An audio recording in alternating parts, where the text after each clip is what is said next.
Assalomu alaykum hammaga. Bugun 1-oktyabr ustozlar kuni. Fursatdan foydalanib butun ustozlarni chin qalbimdan tabriklayman. Asosan hamma menimcha ustoz, chunki har bir ona, har bir ota oilada farzand tarbiyasi bilan shug'ullanayotganini bilganimiz holda bular ham ustoz hisoblanadi. Va haqiqatdan mana shu reproduktologiya sohasida rivojlanib insonlarga yordam berishimda sababchi bo'lgan ustozlarimga ham yana alohida rahmatimni aytib o'tmoqchiman. Kecha istoriyada qo'ygan bir mavzuyim bor edi, bachadon naylari haqida, bachadon naylarini tekshirish qanchalik ahamiyatliligi haqida va u yerda yozilgan javoblarga ko'ra bu haqda to'liq ma'lumot berishim kerakligi va bu mavzu juda ham aktual ekanligini rejalashtirgan holda bugun sizlarga gisterosalpingografiya, ya'ni bachadon naylarini tekshirishda reproduktologiya holatida nima ahamiyatga ega, nima sababdan biz tekshiramiz, bu haqda sizlarda tug'ilgan hamma savollaringizga 15-20 minut uzog'i bilan yarim soatlik bir jonli efirni o'tkazishni qaror qildik. Inshaalloh manfaatli bo'ladi deb umid qilaman. Demak, birinchi navbatda har doimgidek bilasizlar, bir narsani tekshirishdan oldin o'zi tabiatan Alloh yaratgani holatda bachadon naylari qanday vazifa bajaradi va uning funksiyalarini bir ko'rib chiqaylik. Bachadon naylari juda ham nozik, zarif yaratilgan. Ya'ni agar u tashqi muhitdan qandaydir jarohatlansa, u jarohatning tiklanishi juda ham qiyin hisoblanadi.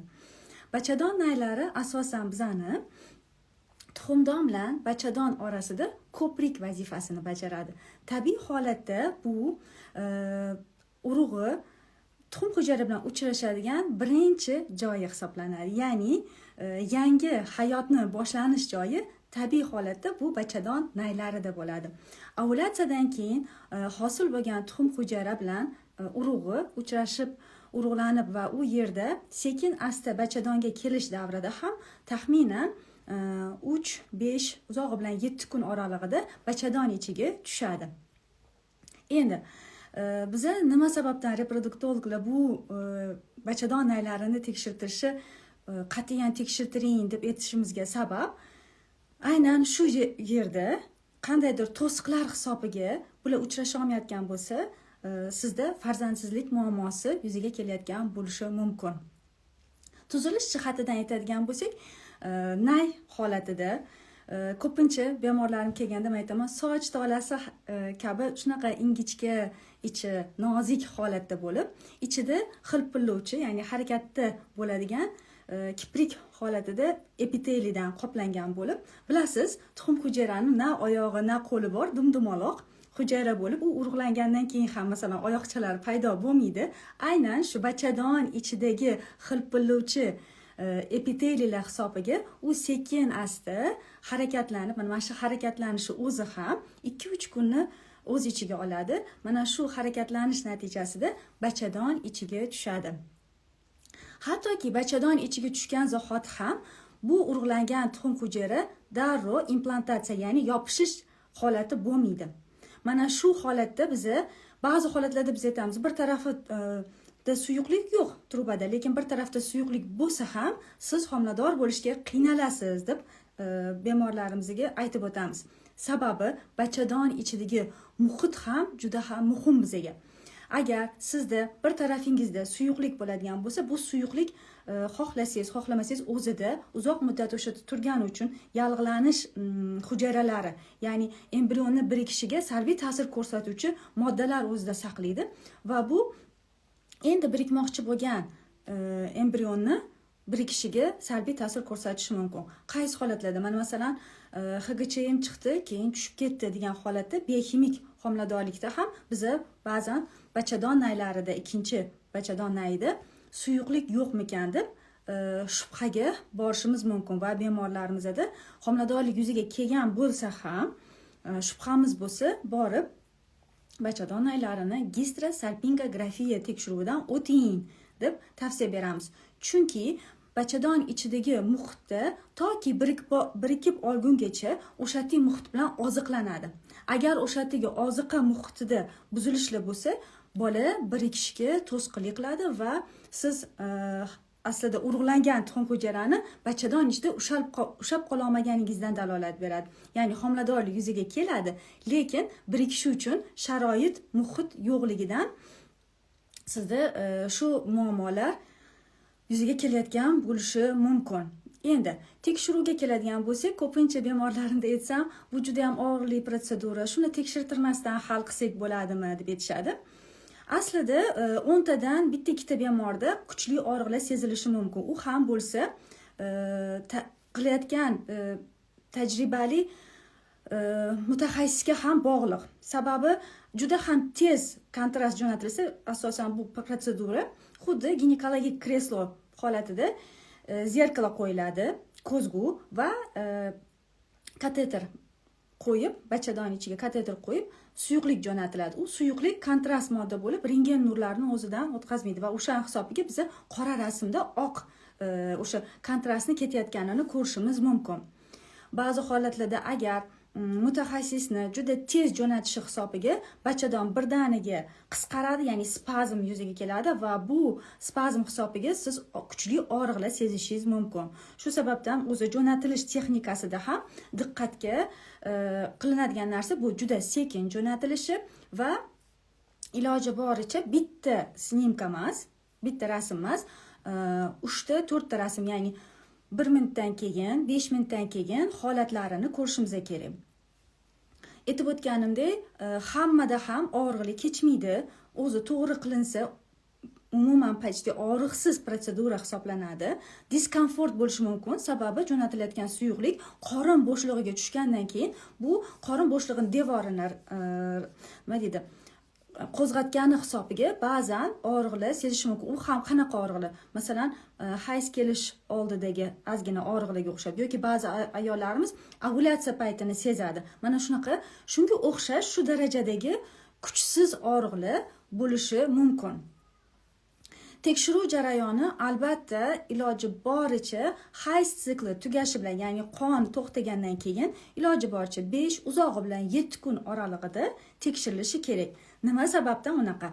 Chunki birinchi navbatda bu hayz tugagandan keyin bizning bachadon ichki qavatimiz ingichka bo'ladi va tuzilishi jihatdan rasmda agar ko'rsatadigan bo'lsam, mana bu burchakda agar endometriy bachadon ichki qavati hayz siklini o'rtasidan o'tib qiladigan bo'lsak, bu qalinlashganligi hisobiga soxta yopiqlik ham chiqib qolishi mumkin. Mana shunaqa noto'g'ri natijalarga erishmasligimiz uchun iloji boricha hayz tugashi bilan hali bachadon ichki endometriyasi juda ingichka bo'lgan holda biz bu protsedurani o'tkazishni tavsiya qilamiz va aniq bilamizki, siz homilador emassiz. Chunki bo'lgan patsientlarim murojaat qilishgan, gistosalpingografiyaga borganda men bilmagan edim, jinsiy aloqa qilib qo'ygan edim yoki bo'lgan zahoti jinsiy aloqada bo'lib bachadondan tashqari homiladorliklar yuzaga kelishi mumkin. Ya'ni bunaqa nojo'ya ta'sirlarini oldini olishimiz uchun iloji boricha qoidasiga rioya qilishimiz kerak. Birinchi qoidasi bu menstruatsiya tugagandan keyin surtma olinadi 3 ta tochkadan va u yerdagi leykositlarning miqdori ko'riladi. Iloji boricha yallig'lanish bo'lishi kerak emas, chunki yallig'lanish bo'lgan joyda biza jo'natayotgan suyuqligimiz bachadon ichiga o'tib, u yerda sog'lom bo'lgan bachadonni yallig'lantirishiga sababchi bo'lib qolishimiz mumkin. Shu sababdan surtma toza bo'lishi kerak, jinsiy aloqa qilinmagan bo'lishi kerak va hayz tugagan bo'lishi kerak. Hayz tugamasdan ham agar bu protsedurani o'tkazilsa, bachadon ichidagi qonni ichkariga itarib, ba'zi holatlarda juda ham kam uchraydi, ba'zi holatlarda endometrioz kasalligiga olib kelishi mumkin. O'shaning uchun mana shu qoidalarga rioya qilsa, bu protsedura sizda hech qanday asoratsiz o'tishiga imkoniyat bo'ladi. Endi ahamiyatini aytib o'tdim. Nimaga u yerdagi suyuqlik bolani birikishiga salbiy ta'sir qilishini ham aytdim va soxta yopiqlik holati bu qilayotgan mutaxassisni tajribasizligiga ham bog'liq bo'lishi mumkin yoki siz haddan tashqari qattiq qo'rqishingiz hisobiga o'sha yerda spazm bo'lib qolib, ya'ni bachadonni o'tadigan suyuqlik bu yoqdan kelib bu yoqqa o'tadigan paytda bu spazm bo'lib yopilib qolsa, aslida u yerda hech qanday yallig'lanish yoki to'siqlar bo'lmasdan sizni vaqtinchalik o'sha spazmingiz hisobiga bachadonlaringiz yopiq ekan degan xulosaga borib qolish mumkin. O'sha sababdan ba'zi aytishadi, menga yopiq deyildi, lekin men homilador bo'ldim degan holatlarda balkim sizda tekshiruv paytida qandaydir xatoliklarga yo'l qo'yilgan bo'lishi mumkin. Demak, bilib oldik, normada 10 tadan bitta ikkita bemorda og'riqli bo'lishi mumkin, lekin ko'p holatlarda juda ham og'riqli. Men bu og'riqli bo'lgani uchun bu protsedurani o'tkazishni xohlamayman deb aytishadi, lekin bu sizni maqsadingizga erishishda katta to'siq hisoblanadi. Sababi haqiqatan yopiq bo'lsa, siz vaqt yo'qotayotgan bo'lishingiz mumkin. Endi yana qaysi holatlarda o'zi umuman tekshirishimiz kerak? Agar ayol kishi turmushga chiqdi va 1 yil davomida saqlanmagan holda turmush o'rtog'ining urug'i yaxshi bo'lishiga qaramasdan, har oy regular hayzi kelishiga qaramasdan homiladorlik yuzaga kelmasa, biz bu patsientlarimizga albatta bachadon naylarini tekshiring deb aytamiz. Lekin 35 yoshdan katta bo'lgan ayollarga 1 yil emas, 6 oydan keyin tekshirish tavsiya qilinadi. Chunki bilamizki, bizani ichki soatimiz bu tuxumdon zaxiramiz hisoblanadi. Tuxumdon zaxirasi kamayib ketmasdan biza tezroq sizni homiladorlik yuzaga kelishi uchun yordam berishimiz uchun. Yana ba'zi holatlarda, masalan, 1 yil bo'lmasdan turib tekshirishga sabab bo'ladigan ko'rsatmalardan bittasi bu turmushga chiqishdan oldin qorin bo'shlig'ida qandaydir og'ir operatsiyalar o'tkazgan bo'lsa, ochib laparotomik deb aytamiz, ochib operatsiyalar ichaklarda o'tkazgan bo'lishi mumkin yoki jigarida o'tkazgan bo'lsa, bunday holatda ham vaqt yo'qotmaslik uchun ba'zi holatlarda 6 oydan keyin boring, bachadon naylaringizni tekshirtiring deb aytamiz. Hattoki menga kelgan bemorlarda anamni yig'vatganda aytamanki, siz qorin bo'shlig'ida operatsiya o'tkazganmisiz? Ya'ni appenditsit operatsiyasi. Vaholanki juda ham kichik kesim qilib qilinadi bu appenditsit operatsiyasi, lekin bu ham qorin bo'shlig'iga mana shunaqa operatsiyalardan keyin o'ng tarafda bachadon naylari yopilib qolishi mumkin. O'shaning uchun ko'rsatmaga ko'ra albatta sizga agar reproduktolog tavsiya qilgan bo'lsa, buni tekshirib o'tishingiz kerak. Endi qaysi holatlarda umuman tekshirish shart emas? O'sha istoriyada aytganimdek, lekin ko'pchilik javobida aloqasi yo'q deb javob bergan. Vaholanki juda ham aloqasi bor bachadon naylarini tekshirish. Masalan, erkak kishida urug' tashqariga chiqmayotgan bo'lsa, buni o'zini funksiyasi bajarish uchun normada u yerda uchrashuvini tekshirishimiz kerak. Ya'ni uchrasha olmayotgan to'siq bormi deydigan bo'lsak, mantiqan agar erkak kishi faktor bilan bog'liq bepushtlik yuzaga kelayotgan bo'lsa, bachadon naylarini tekshirish tavsiya qilinmaydi. Ya'ni urug' soni 0 bo'lsa, konsentratsiyasida umuman harakatchanligi, morfoligi hammasi 0 bo'ladigan bo'lsa, bunday holatda biz ayol kishiga boring, bachadon naylarini tekshiring. Sizda bachadon naylari yopiqligi uchun homilador bo'la olmayapsizmi degan fikrdan qaytamiz, chunki u yerda suzib boradigan urug'i o'zi yo'qligi. Lekin agar bir vaqt o'zida mana shu urug' 0, lekin biz ultratovush orqali bachadon naylarida qandaydir shubhali suyuqliklar ko'radigan bo'lsak, unday holatda eko muolajasida bizga bu narsa xalaqit bermasligi uchun biz bachadon naylarini rentgen qildiring deb aytishimiz mumkin. Ya'ni har safar nima deydi, hamma narsani qoidasiga rioya qilishimiz kerak. Ya'ni birinchidan bachadon naylarigacha urug' yetib borish uchun urug'i miqdori, ya'ni 1 ml konsentratsiyasi nechiligi, aktivligi, ya'ni faol A kategoriya sperma, B kategoriya sperma nechiligi va morfologiyasi qanaqaligiga qarab turib, keyinchalik bu protsedurani ayol kishiga tavsiya qilishimiz mumkin. Chunki yana qaytadan aytyapman, erkak kishiga bog'liq bo'ladigan holat bo'lsa, bu yerda ayol kishini ortiqcha nurlantirib, ortiqcha bu protseduraga uni zo'rlab, ya'ni keraksiz narsaga ham vaqt, ham nima deydi, ruhan nima deydi, energiyamizni sarflashimiz kerak emas. To'g'ri diagnoz qo'yilgan holda tezroq homilador bo'lishlari uchun bunday holatda biz asosan bemorlarimizga eko muolajasini tavsiya qilamiz va eko muolajasini bilasizlar, bu trubada, ya'ni bachadon naylarida